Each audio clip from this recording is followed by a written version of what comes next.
There we go. Off to a great start. Yeah. So as I was praying about what the Lord wanted me to share, I was actually reminded of a word that I got for someone a while back. And it was in relation with Jesus after feeding the 5,000. He sends the crowds away, and he goes up into the mountain to pray. And with the word, it was more about like rest and solitude with the Lord. But as God brought it up, he just kept highlighting mountains, and I just felt like there was way more to mountains that we could go into. So knowing me, I went down a lot of rabbit holes on mountains and how many times that they're mentioned in the Bible and just the different occasions that God led people to the mountains. And so actually mountains and hills are mentioned over 500 times in the Bible.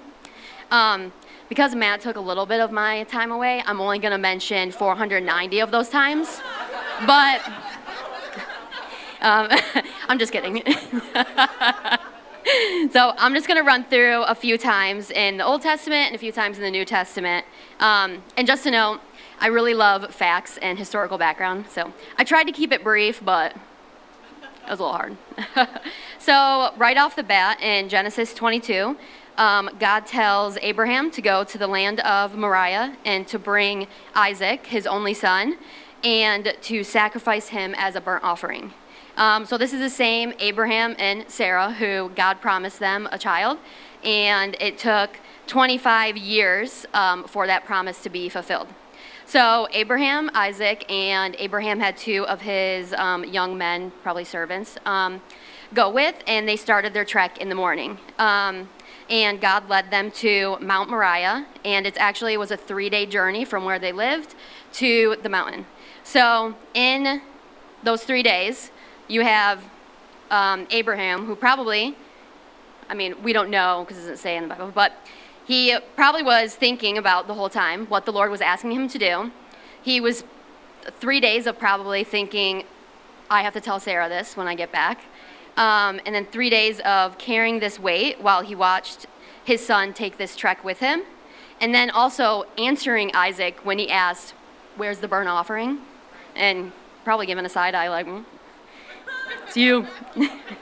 And then 3 days of travel and climbing a mountain in general.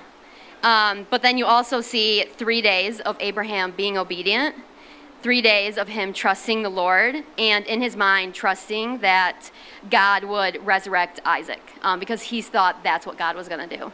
But we all know in the end, because of Abraham's obedience, God provided a ram. And then in Exodus 19 through 34, you have God speaking to Moses from Mount Sinai. During this time, the Israelites were in the wilderness after fleeing Egypt. And so when they got to kind of like the outskirts of Mount Sinai, God began to speak to Moses from the mountain, and he did this several different times. And then God descended on it, making that mountain and the ground kind of around it holy, to where only Moses could go up it without dying. So then God calls Moses to go up Mount Sinai several times. And during one of his trips up, he was on the mountain for 40 days and 40 nights. And during that time, he was being instructed on the tabernacle, given the law, and getting the 10 Commandments written on stone. And he actually had to get the 10 Commandments twice and do that trek twice due to the Israelites asking Aaron to basically take a cow and gold and put them together and create an idol. And because of Moses' anger in them, he broke the stone for the 10 Commandments and had to go back up the mountain and get it again. So, you see, Moses probably had the weight of the people of Israel on him. They were kind of put him in charge and counting on him. And during the times he was up in the mountain, they didn't think he was coming back down, so they lost hope in the Lord and in Moses. But you see, Moses remained faithful and climbed the mountain several times, which probably was a big undertaking. And he even fasted for 40 days during that time, and he was among one of the few who heard the audible voice of God. And then in 1 Kings 18, we have Elijah who goes up Mount Carmel to go against the prophets of Baal. And during this time, Ahab was king, and he had married Jezebel. It wasn't the best. And she brought with her pagan culture and the worship of Baal. And because of this, a severe drought was brought on Israel during that time, and a famine. And after 3 years, Elijah goes to Ahab and tells him to gather all of Israel and meet him on Mount Carmel. So there were 450 prophets of Baal and 400 prophets of Asherah, but only 450 prophets of Baal went. And then you have Elijah, a prophet of the Lord, by himself. Because during that time, Jezebel was going around killing all of the prophets of the Lord. So Obadiah hid hundreds of them in the caves. And none of them came with him up Mount Carmel. So it was just Elijah, 1 to 450 prophets of Baal. And when they got up the mountain, Elijah told them to build a wood altar and to set a bowl on top of it and not to light it with fire. And he would do the same, and whoever's God sends down fire is the true God. So the prophets of Baal went first, and of course nothing happened. And then, so afterwards, Elijah rebuilds the altar that Jezebel had tore down and cried out to the Lord, and you see the fire of the Lord come down. And after this, Elijah ascends to the top of Mount Carmel, puts his face between his knees, and begins to pray for rain to come. So basically at this point, praying for the impossible and for God to do another miracle. And by the 7th time of praying and looking out, rain had come. So again, you see a man and many others with him trekking up this mountain. You see Ahab and Jezebel killing prophets of the Lord, and Elijah being by himself with devoted prophets of Baal and wavering people. And in the end, you see God's power and goodness and faithfulness to his people. You see the tearing down of idols and the rebuilding of the Lord's altar. And you see faith and courage of Elijah, and you see a handful of the Israelites in awe of the Lord turning back to him.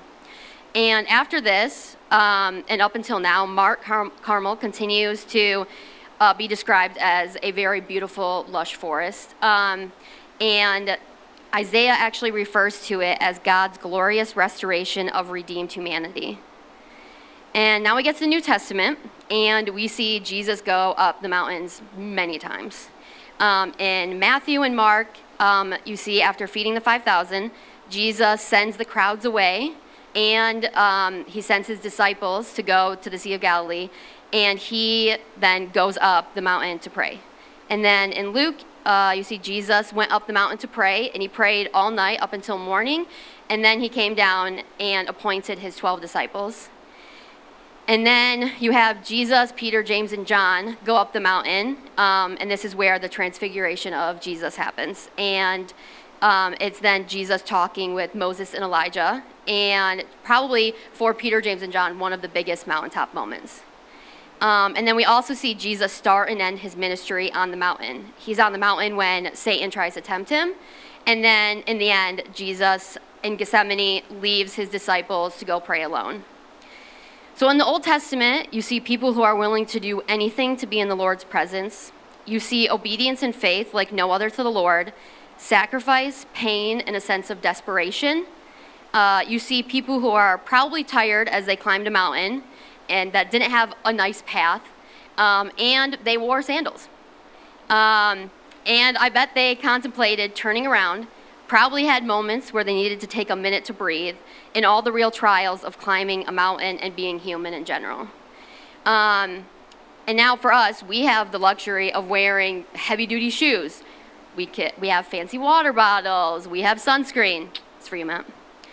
And we have our cell phones and whatever else we need to make the climb easier. And with all of that, how much more desperate should we be to climb that mountain? And are we willing to put away our distractions of life, our the earthly possessions and desires that we have, to climb in desperation through trials, and just to sit with the Lord in all of his glory. What if we were willing to sacrifice everything like Abraham, coming down with an even greater fear and trust in the Lord, or like Moses being transformed by God's glory, or like Elijah asking for the impossible and continuing to trust in the Lord, and all coming down with missions and eyes on the Lord. And then in the New Testament, you see Jesus spending many hours and days with his Father. You see him leave and separate himself from crowds and his people to contend and sit in solitude with his Father. And Jesus needed this time with his Father so much, and he spent so much time doing it. So how much more do we need that time then? And as Christians, prayer is one of the most important things that we need to do. And because of the Holy Spirit dwelling within us, we are in constant commune with the Holy Spirit. So we can pray anytime and as we go around about our day, which is great, but it's very vital that we intentionally seek these mountaintop moments with the Lord, because he is just so deserving of them.